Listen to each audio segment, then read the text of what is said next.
Quand j'étais enfant, mon grand-père, Allah yarhamou ya Rabbi, lisait le Coran à voix haute chaque jour à la maison. Et sans le savoir, il m'a transmis une vérité essentielle, le plus précieux, le plus merveilleux des héritages. J'ai appris avec lui en l'écoutant que la foi, c'est bien plus que des mots. La foi s'imprime dans le corps. Et c'est depuis cet endroit-là que je te parle aujourd'hui. Je vais te confier un héritage de ma vie. Quand j'étais enfant, j'écoutais mon grand-père lire le Coran, le Coran, à la maison, tous les jours. Et sa voix remplissait la maison. Elle avait un rythme, une gravité douce, une mélodie qui ne demandait absolument rien, juste d'être écoutée. Je n'ai jamais appris le Coran dans le silence, jamais. Je l'ai appris dans une voix, dans un environnement doux, merveilleux, et dans une présence. Et sans m'en rendre compte, je me suis imprégnée de ça. Et le Coran, c'était plus seulement un texte, c'était plus des mots, c'était un climat intérieur. Et quand je suis entrée à l'école pour apprendre la langue arabe, j'ai appris à lire, à réciter, à appliquer les règles. Et là, quelque chose d'étrange s'est produit. Je mélangeais. Sans le savoir, je récitais parfois avec Hafs, parfois avec Warsh. Oui, ce sont deux lectures différentes. Il faut savoir qu'on peut lire le Coran de différentes façons. Maintenant, il existe des règles. Et mon grand-père, lui, lisait avec la lecture Warsh. Et en Europe, on nous enseignait avec la lecture Hafs, très souvent. Et dans mon corps, les deux coexistaient. Et pendant des années, jusqu'au jour où, après la naissance de mon deuxième fils, j'avais 23 ans à ce moment-là, j'ai rencontré une sheikha et elle m'écoute réciter. Et elle s'arrête, et elle me regarde, et elle me pose une question.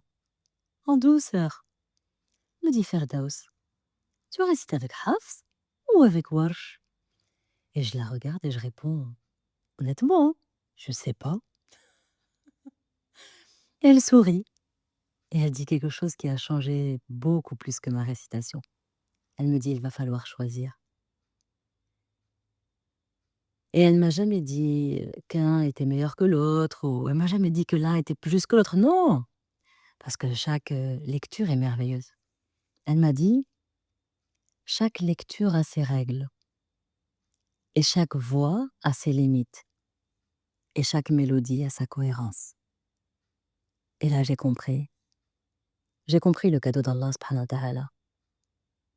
J'ai compris le cadeau que je venais de recevoir, le message, à travers le Coran. Allah me dit, même dans le Coran, j'ai posé des cadres. Même dans le Coran, j'ai séparé des rythmes. Même dans le Coran, j'ai honoré la diversité sans confusion. Et chaque qira'a, chaque lecture a sa respiration, ses temps, ses appuis, sa musicalité.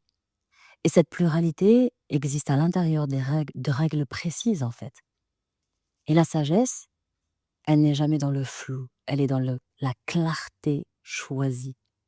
Et c'est là que la métaphore devient vertigineuse, parce que je vous emmène avec moi. Parce que nous, on veut souvent l'amour sans cadre, la guérison sans responsabilité, la paix sans décision. Je veux tout ressentir sans jamais trancher. Alors qu'Allah nous demande autre chose. Il nous demande d'assumer nos choix, de choisir une voie, de la respecter, de l'honorer. Et même le corps fonctionne ainsi. En médecine traditionnelle chinoise, il n'existe aucune guérison sans cohérence. Chaque organe a son rythme, chaque organe a sa saison, chaque organe a son émotion, et le cœur a son énergie aussi. À quoi il sert notre cœur? À aimer, à se relier, à ressentir de la joie.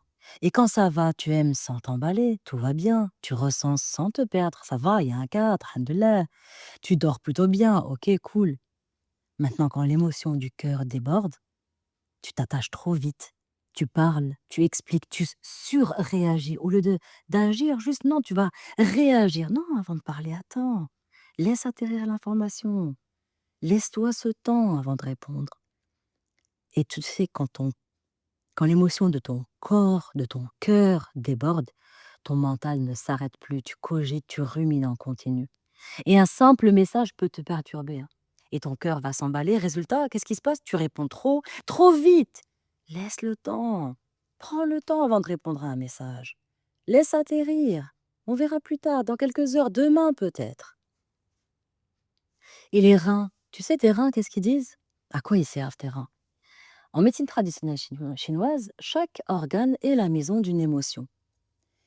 Et tes reins, ils t'aident à te sentir en sécurité dans la vie, puisque les reins sont l'organe de la peur. D'accord? C'est eux qui hébergent l'émotion de la peur. Et quand ça va, bah ça va. Tu avances tranquille. Tu fais confiance. Tu sais attendre. Tu sais patienter. Alhamdoulilah, tranquille. Il y a pas d'urgence. Tu es bien. Tu te sens en sécurité. Par contre, quand c'est fragile, quand tes reins sont fatigués, que tu les as épuisés ou que tu n'en as pas pris soin, eh bien, tu as peur. Peur de perdre. Peur d'être seul. Tu acceptes moins que ce que tu mérites. Quand tes reins vont mal, tu acceptes moins que ce que tu mérites.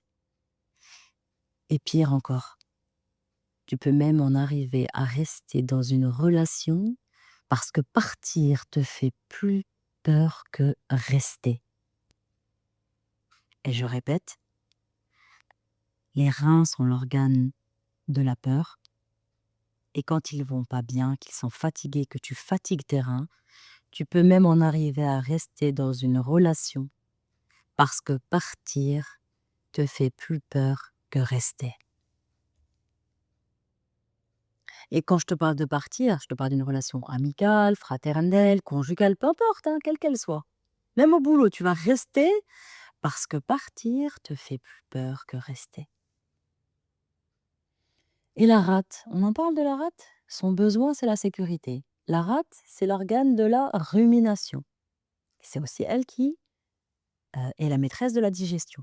À quoi elle sert? Elle sert à te sentir contenu à l'intérieur. Et quand ça va bien, quand la rate est en forme, ben, tu prends des décisions, tu tiens à la décision, tu l'honores, tu te fais confiance. Par contre, quand ta rate est fatiguée, comment on le sait?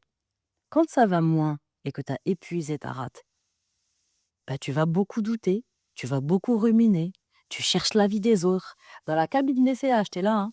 Je prends la chemise verte ou la rouge? Je prends le pull ou la robe? Tu sais, et t'appelles, t'envoies des messages, t'envoies des photos pour que l'autre t'aide à confirmer. Mais là, je te donne une image bateau des décisions.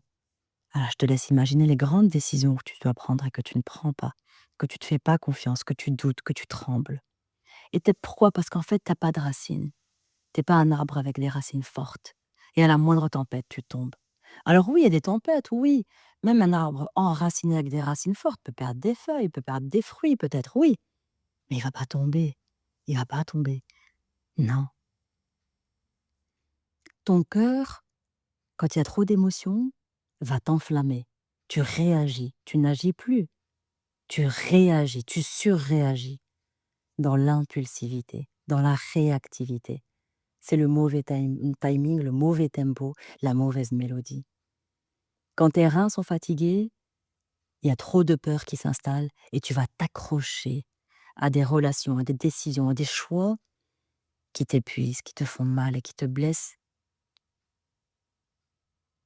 Et quand ta rate est fatiguée, tu manques de sécurité. Alors qu'est-ce qui se passe? Tu doutes, tu rumines, tu cogites en non-stop. Et quand ces trois-là ne sont plus alignés, tu n'es plus calme, tu n'es plus posé, tu n'es plus stable. Alors écoute-moi, guérir, c'est pas faire plus, hein. Guérir, c'est rétablir un rythme clair à l'intérieur de toi. Comme pour la récitation du Coran, une voix à la fois. Et quand tu mélanges tout, le corps ne comprend plus. Il sait plus quand se poser, il sait plus quand retenir, il sait plus quand lâcher. Et le premier endroit où ça se voit, c'est la sécurité affective.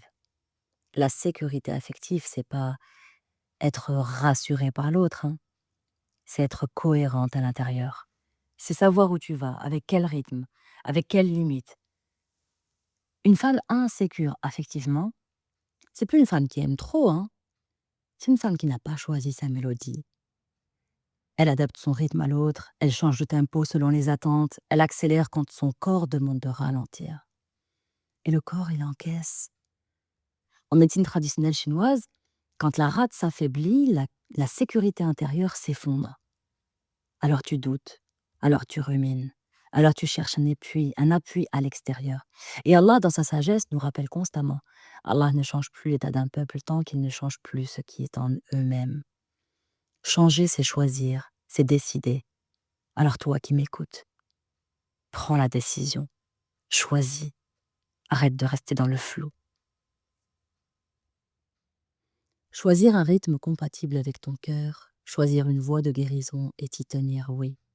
Choisir de respecter ton corps comme un dépôt sacré. El-Qur'an m'a appris ça, tout ce que je viens de te dire, bien avant la thérapie, bien avant la médecine, bien avant les mots savants. Il m'a appris que la beauté naît de la justesse, que la douceur naît du cadre et que la liberté naît de la responsabilité. Aujourd'hui, quand j'accompagne des femmes, je reconnais immédiatement celles qui mélangent tout.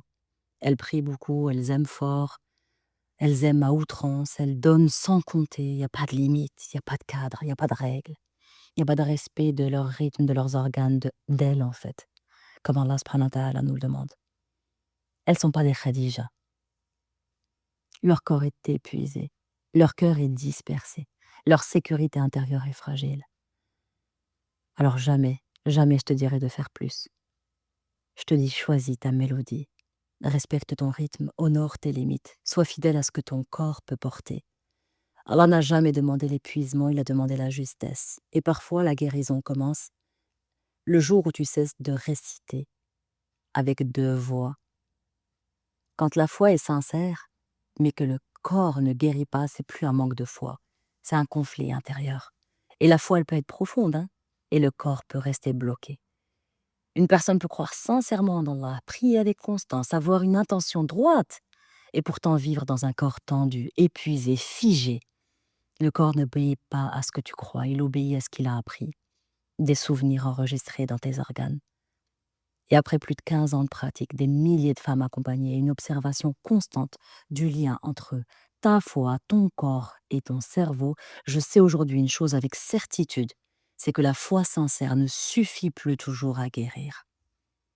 Ce que j'ai appris, je ne l'ai pas appris dans des théories abstraites, je l'ai appris sur le terrain, dans les corps fatigués, dans les cœurs sincères qui prient encore et dont le corps ne suit plus.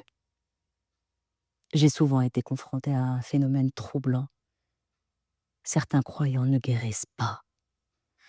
Et je vais être très claire. Quand je vois une personne très pieuse, très investie spirituellement, très sincère dans sa relation à Allah subhanahu wa ta'ala, et dont le corps reste bloqué, malade, figé, je sais que quelque chose se joue en dessous du discours conscient. Et la foi affichée, elle ne correspond pas au programme inconscient, hein, non, non. Si ton corps, lui, obéit toujours à l'inconscient, il faut le savoir. Pour comprendre ça, il faut s'intéresser au mécanisme du cerveau inconscient. Pourquoi? Parce que c'est lui l'acteur principal de ta santé, de la maladie et de la guérison. Le cerveau inconscient, il réfléchit pas, il moralise pas, il spiritualise pas, il exécute. Il exécute des habitudes, des liens, des croyances qui impactent directement ton corps. Il exécute ce qui a été appris, associé, répété. Parce que tu sais. Non, il n'exécute pas ce que tu sais ou ce que tu dis. Ce que ton corps a enregistré comme vrai. Et c'est exactement ce que le prophète alayhi salam nous dit. Il y a dans le corps un morceau de chair. S'il est sain, tout le corps est sain. S'il est corrompu, tout le corps est corrompu. C'est le cœur. Et le cœur ici, c'est pas un organe spirituel, hein. C'est le centre émotionnel, nerveux et corporel. Et ce que l'inconscient fait réellement, c'est très simple. Il applique ce qu'il a appris. Il suit, pas ce que tu penses aujourd'hui, hein, non. Ce que ton corps a retenu comme vrai. Et ces croyances, elles se sont formées très tôt, dans l'enfance, dans les premières relations, tes amis, ta famille, dans les moments de vulnérabilité. Et je vais te décrire des habitudes et croyances que j'ai observées auprès des femmes que j'ai accompagnées. Pour être aimée, je dois être utile. Ça, c'est une phrase entendue et réentendue. Quand ton inconscient l'a enregistré comme vrai, pour être aimée, je dois être utile. C'est quoi le résultat? Tu te donnes trop, tu t'épuises et t'attires les personnes qui prennent, qui te vident. Oui. Et alors tu te sens vide. Et puis tu culpabilises. Et ça, c'est plus un choix, c'est un programme qui est installé en toi. Pour être aimé, je dois être utile. Tu te donnes trop, tu t'épuises et tu attires uniquement des personnes qui prennent de toi, qui te vident. Un autre exemple? Si je dis non, je perds le lien. Et tu sais que c'est pas sain dans ta tête, tu sais que c'est pas sain. Mais ton corps se crispe quand tu refuses. T'es tétanisé quand tu dis non. Résultat, c'est quoi? C'est que tu dis oui, et puis tu t'énerves, et puis tu culpabilises. L'inconscient, lui, il protège le lien avant ta paix. Et c'est ça le drame. L'inconscient protège le lien avant ta paix. Parce que tu lui as donné comme information et habitué à dire oui pour garder le lien. Parce que si tu dis non, tu perds le lien. Et le drame, c'est que tu te fiches de ta paix.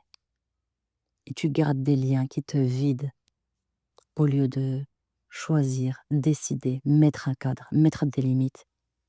Et enfin, attirer des liens qui te nourrissent aussi, autant que toi tu peux et sais nourrir. Et quand tu fais ça, dis-toi bien que tu attires que des relations anxieuses et que tu vis dans un environnement anxieux qui te vide. Quand tu dis je dois être forte, tu connais aussi cette phrase-là? Je dois être forte. Alors tu t'en félicites parfois, hein, mais ton corps, lui, il encaisse. C'est quoi le résultat? Bah tu te demandes rarement de l'aide. Tu vas rarement demander de l'aide. Tu tiens jusqu'à craquer et tu t'effondres en privé. L'inconscient, il associe la faiblesse au danger. Si t'es faible, tu t'es en danger. Non! Avant de me fatiguer, je demande de l'aide. C'est humain. On est des humains. Je suis pas un robot, moi. D'où je dois être forte? Je suis un humain, en lien avec des relations humaines, de la famille, des amis, des gens que j'aime et qui m'aiment. Et je m'entoure de ça. J'arrête avec l'environnement anxieux. Une autre phrase. L'amour fait mal. Alors non, tu le dis jamais comme ça, hein, mais ton corps le sait. Le résultat, c'est quoi? C'est que tu t'attaches à des relations qui sont instables. Le calme et la solitude t'ennuient. Tu confonds intensité et amour. Et ton inconscient, il cherche ce qu'il connaît. Donc il va chercher quoi? Des relations qui consomment ton énergie. Oui, parce que l'amour fait mal. Et si tu te disais enfin que l'amour fait du bien, que l'amour nourrit, que l'amour peut être paix, que l'amour est harmonie, que ça existe. Et plus tu t'incarnes, toi, dans une mélodie qui respecte ton rythme et tes organes, plus tu vas attirer cet amour qui te nourrit. Alors pourquoi la volonté ne suffit pas? Parce que la volonté agit sur le conscient. Tu veux que ça change, tu veux changer. Ouais, d'accord, c'est bien, c'est beau, c'est sympa, c'est gentil, c'est mignon. Et l'inconscient, lui, il agit sur le corps. Alors qu'est-ce qui fait l'inconscient? Il déclenche de la peur, il déclenche l'attention, il déclenche l'attachement, il déclenche la fuite, il déclenche la suradaptation avant même que tu n'aies réfléchi. Alors comment on commence à changer un programme? Comment on envoie des messages nouveaux à notre corps et on lui dit: «Ah, c'était bon, stop là, c'est bon. Ah, ça suffit. Les relations anxieuses, l'environnement qui consume mon énergie, qui consomme, qui me bouffe, qui m'épuise, allez stop. D'accord, ça fait longtemps que j'ai décidé dans ma tête, mais maintenant j'ai envie d'envoyer un message à mon corps». Déjà, ni en te jugeant, ni en te forçant, ni en pensant autrement. Comment tu installes un nouveau programme dans ton corps? C'est en créant de nouvelles associations. Alors je vais te donner des exemples, c'est simple. C'est simple à dire, hein, maintenant il faut que toi tu décides et que tu choisisses et que tu les mettes en application.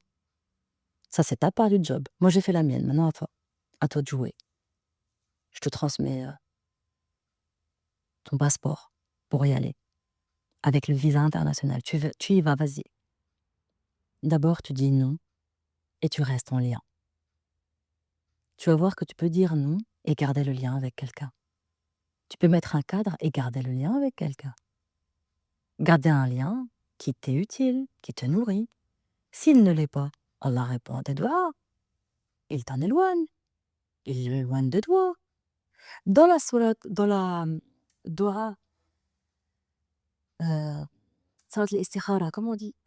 Je perds le mot en français. Dans la prière de consultation, tu sais comment on demande?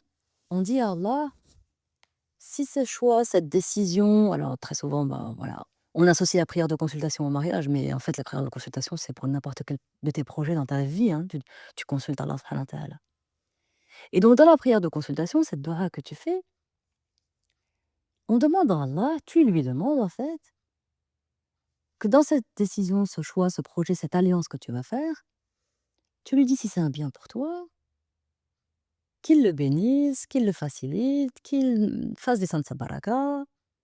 Tu lui invoques tout ce que tu veux autour de ça. Et précisément dans la doha, comment c'est formulé, il dit, et ça nous est enseigné comme ça, et un, si c'est pas un bien pour toi, tu demandes à Allah qu'il éloigne ce projet, cette décision, cette personne de toi. C'est pas toi, tu t'éloignes de lui, c'est tu demandes à Allah qu'il l'éloigne de toi. Tu vois la différence? La nuance, elle est là, hein. Tu demandes à Allah qu'il l'éloigne de toi. Et donc là, Allah, il répond en fait, il répond. Il répond à tes doigts, il éloigne les liens qui sont pas bons pour toi. Les décisions qui sont pas bonnes pour toi, les choix qui sont pas bons pour toi. Alors, laisse partir, laisse couler. Donc, je disais, pour créer de nouvelles associations, pour changer un programme et envoyer de nouveaux messages à ton corps, tu dis non en gardant le lien. Tu vas voir que c'est possible quand le lien il est bon. Et s'il n'est pas bon, tant mieux, allez, salam alaikum. Recevoir sans te justifier. Tu connais ça? Quand quelqu'un te donne un truc, oh, mais fallait pas. D'où fallait pas? Oui, barakallahu fik, merci beaucoup. Alors, celles qui ont fait certains de mes programmes, je vous l'ai déjà dit, des milliards de fois, je crois. Quand on te donne quelque chose, quand on te dit merci, tu dis pas de rien. D'où de rien? T'as fait quelque chose, tu dis avec plaisir. Et quand tu réponds ça change la donne. Déjà, l'autre, tu renforces encore plus sa joie. Et autre chose, tu nourris ta confiance en tes compétences parce que tu valides que tu es utile, que tu fais des choses, que ça te fait plaisir. Donc, c'est pas merci de rien, non, c'est merci avec plaisir. Alors, recevoir sans se justifier. Très souvent, moi, j'ai vu, hein, et je l'ai vécu moi-même, attends, on va pas, hein, d'accord? On te donne un truc, tu réfléchis déjà à comment remercier la personne de t'avoir offert ça. Ah oh, dis barakallahu fik, ça me fait chaud au cœur, je suis très touchée, ça me remplit d'amour. Sans réfléchir à comment le rendre, désolé, non. D'accord? Tu reçois, tu accueilles, les bras grands ouverts, et tu laisses atterrir ça en toi, tu te nourris de ça. Sans te justifier, sans dire mais fallait pas, mais c'est trop, mais j'ai rien fait. D'où t'as rien fait? Peut-être que ta simple présence a fait du bien. Et ça, il faut que tu l'accueilles, tu le reconnaisses et que tu dis alhamdoulilah pour cette merveille qu'Allah a donnée en toi. Autre chose, poser une limite sans perdre l'autre. Ouais, tu vas voir que quand tu vas mettre des cadres, ben, tu vas pas forcément perdre l'autre si l'autre tient à toi, si l'autre te mérite, si l'autre n'est pas une relation anxiogène, tu vas voir que tu vas rien perdre. Tu vas que gagner. Et tu peux être vulnérable et respecté. Ça, c'est un point important. Tu peux dire: «Je suis fatigué», sans pour autant dire: «Pff, tu sers à rien, tu sers à quoi?» Non, tu peux dire: «Alhamdoulilah, écoute, je me sens fatigué, pas aujourd'hui, demain ou plus tard, inch'Allah». Et tu: «Ah, d'accord, comment je peux t'aider? Tu veux une tisane? Tu as besoin de quelque chose? Je te prépare un petit plat?» Tu vas voir, il y a des choses qui vont se passer dans des relations qui sont saines et non plus anxieuses et anxiogènes. D'accord? Alors je te répète les 4 points. Pour commencer à changer un programme en toi, dans ton corps, tu dis non en pouvant rester dans le lien. Tu reçois sans te justifier. Tu poses une limite sans perdre l'autre. Et peux être vulnérable en étant et en restant respecté. D'accord? Parce que tu sais, quand on te demande un service et que tu es épuisé, avant, dans ton programme ancien, tu disais oui, D'accord, et tu te tendais, tu t'énervais plus tard parce que tu étais épuisé. Tu avais dit oui, mais tu étais énervé, tu es vénère contre toi-même et contre l'autre de t'avoir demandé. Alors que c'est toi qui as pas mis de limite. Alors que dans le nouveau geste, tu vas dire quoi? Alors je suis désolée, là je peux pas. Mais je te redis quand ce sera possible ou pas, mais barakallahu fik pour ta confiance. Merci de m'avoir demandé. C'est juste que là, je peux pas. Et ce qui se passe réellement, c'est tu dis non, ok, le lien il reste, ok, et le monde il s'effondre pas. Le monde ne s'effondre pas. Le corps, il enregistre. Je peux refuser sans être rejeté. Pareil pour recevoir sans se justifier. Tu sais, quand quelqu'un te propose de l'aide, un cadeau, du temps, c'est pareil, tu dis plus oh non, c'est rien, je vais me débrouiller. Non, merci, j'accepte. Et sans explication, sans excuse. Merci, oui. Et ce qui se passe, bah, c'est que tu vas recevoir. Tu t'excuses plus d'exister. Et le corps, il se détend. Et le message inconscient échange. Je peux recevoir sans dette. C'est pas une dette de recevoir quelque chose. Je dois pas le rendre. Tu vois ce que je veux dire? Et quand tu poses une limite sans perdre l'autre, c'est quoi? Tu sais, quand quelqu'un te parle mal, par exemple, ou te met la pression, avant, t'encaisses, tu rumines, tu t'éloignes intérieurement. Bah maintenant, le nouveau message que tu vas envoyer à ton corps, c'est quoi? C'est je veux bien continuer, mais pas sur ce ton. Ok, tu veux parler? Je veux bien continuer, mais pas sur ce ton. Ce qui se passe, ben, c'est que la limite, elle est claire, le lien, il est proposé, il n'est pas rompu. C'est l'autre qui s'ajuste. Tu veux ou tu veux pas? Parce que maintenant, moi, je me respecte. Et si je me respecte, toi aussi, tu es invité à le faire. Et si tu veux pas le faire, salam alaikum. Le corps, il apprend quoi quand tu fais ça? C'est que la limite protège le lien. Elle ne le détruit pas. Un lien qui est sécure et qui est nourrissant et qui est safe, il va être nourri. Tu sais ce que ces situations ont en commun? Elles créent de nouvelles preuves pour l'inconscient. C'est pas des idées, c'est pas des affirmations, c'est des expériences vécues en sécurité. Et c'est comme ça qu'un programme change dans ton corps. Et c'est comme ça que la sécurité affective se construit. Chaque expérience vécue en sécurité réécrit l'inconscient. Et la vérité simple, tu sais c'est quoi? C'est que l'inconscient, il veut pas ton bonheur, il veut ta survie. Et quand tu comprends ça, tu arrêtes de te juger et tu commences à te reprogrammer. Et si ton corps réagit pendant que tu m'écoutes là maintenant, c'est que l'inconscient a reconnu quelque chose de vrai. Le corps ne fait jamais d'erreur, il applique fidèlement ce qu'il croit juste pour survivre. Et le corps n'écoute pas ce que tu dis, il écoute ce que tu crois. Et c'est là que beaucoup se trompent. Et Allah nous l'enseigne clairement dans Surat Ar-Ra'd, Surat 13, verset 11. Allah ne modifie pas l'état d'un peuple tant qu'il ne modifie pas ce qui est en eux-mêmes. Et ce qui est en toi, c'est plus seulement ta foi consciente, c'est aussi tes croyances profondes qui sont inscrites dans ton corps. Et beaucoup pensent, je prie, je fais ce qu'il faut, je crois, donc ça va se régler. La foi consciente, elle n'annulera jamais un programme inconscient. Maintenant, je vais te parler des croyances qui bloquent la guérison. Et je vais terminer sur ça. Tu sais, si je suis malade, c'est que Dieu l'a voulu. C'est une phrase qu'on a tous entendue, vrai ou faux? Moi, sur le terrain, quand j'entends cette phrase, je sais ce qui se joue. Quand j'entends cette croyance, je sais que le désengagement est déjà installé. Inconsciemment, le cerveau comprend, j'ai aucun pouvoir, toute action est inutile, lutter, ce serait s'opposer à Dieu. Alors le corps, qu'est-ce qu'il fait? Il arrête d'essayer. Conséquence, si tu fais rien, stagnation, chronicité, épuisement silencieux. Alors que le prophète alayhi salatu wassalam, il nous dit quoi? Soignez-vous, car Allah n'a fait descendre aucune maladie sans faire descendre son remède. La foi n'annule pas l'action, hein, elle la commande. Il y a une autre croyance. La maladie est une bénédiction divine pour me rapprocher d'Allah subhanahu wa ta'ala. Alors moi, ce que j'observe, c'est quoi? C'est que cette croyance, elle est très fréquente chez les gens pratiquants, hein. Ce que je lis, c'est quoi? C'est que le cerveau inconscient, il associe maladie égale proximité d'Allah. Guérison égale perte du lien avec Allah. T'imagines? Alors il y a un bénéfice caché. Le cerveau ne veut jamais perdre un bénéfice. C'est quoi la conséquence? C'est une amélioration temporaire, d'accord, mais des rechutes. Des rechutes et un cycle sans fin.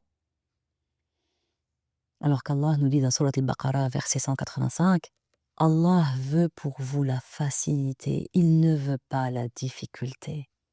La proximité d'Allah ne passe jamais par l'épuisement du corps. Tu veux que je te parle d'une autre croyance? Je me sens coupable, les péchés que j'ai commis.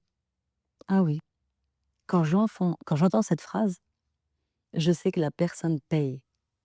Elle est en train de payer, elle s'inflige, elle s'auto-flagelle. Alors ce que je lis, c'est que le cerveau inconscient croit: «Je dois réparer, je dois souffrir, la douleur apaise la faute» et la maladie devient une monnaie, un change. Et il faut aussi que je galère moi, il faut que je paye en fait. Non! Parce que les conséquences, c'est quoi? L'autosabotage, la culpabilité chronique, la guérison empêchée. Et Allah subhanahu wa ta'ala dans sourate Az-Zumar, il nous le dit, sourate Az-Zumar: «Ô mes serviteurs, qui avez commis des excès contre vous-mêmes, ne désespérez jamais, ne désespérez pas de la miséricorde d'Allah. La culpabilité chronique n'est pas du repentir, c'est une prison intérieure. Tu sais, de croire que c'est Allah qui guérit. Oui, c'est Allah qui guérit. C'est Allah qui guérit. Tu l'as entendu cette phrase, tu l'as peut-être même dit. Et cette phrase, elle est vraie spirituellement, attention, hein. Et elle est dangereuse psychiquement si elle est mal intégrée. Parce que ce que je lis, c'est qu'inconsciemment, puisque c'est Allah qui guérit, moi j'ai rien à faire. Les traitements sont secondaires, c'est juste des sabab, hein, c'est une cause, pour pas dire un placebo. Et l'action humaine devient inutile. Donc il y a un désengagement thérapeutique. Et la conséquence, c'est quoi? C'est qu'il y a une non-adhésion aux soins, il y a un abandon et il y a une attente passive. Miracle, oh miracle. Sauf que t'es pas un prophète, hein. C'est fini les miracles. Le prophète alayhi salam a pourtant dit: attache d'abord ton chameau, puis place ta confiance en Allah. Le tawakkul sans action, c'est une illusion. Et dans mes accompagnements aujourd'hui, je ne spiritualise plus les corps épuisés. C'est terminé. Je ne confonds plus foi avec résignation et je ne valide plus les croyances qui détruisent le vivant. Ce que je fais, c'est j'aide à aligner la foi consciente et l'inconscient biologique.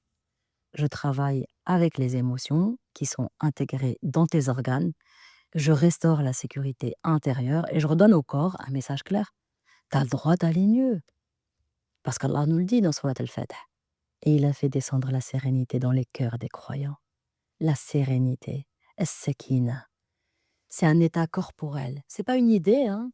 C'est pas une philosophie, c'est un état, la sérénité. Et avant de comprendre ça, ce que j'observe, c'est que la personne prie, mais elle s'épuise. Elle comprend, mais elle change rien. Elle espère sans agir. Et après quelques semaines, alhamdoulilah, dans mon accompagnement, le travail est réel. Ce qui change en premier, c'est que le corps se détend, c'est que l'énergie revient, c'est que la foi devient apaisante et la culpabilité baisse. La guérison te redevient possible. Oui, la guérison redevient possible, alhamdulillah. Quand l'inconscient cesse de lutter contre la guérison, le corps suit naturellement. Alhamdulillah. Et je le dis sans détour, la spiritualité est une grande aide pour guérir. Et connaître les mécanismes du cerveau inconscient l'est tout autant.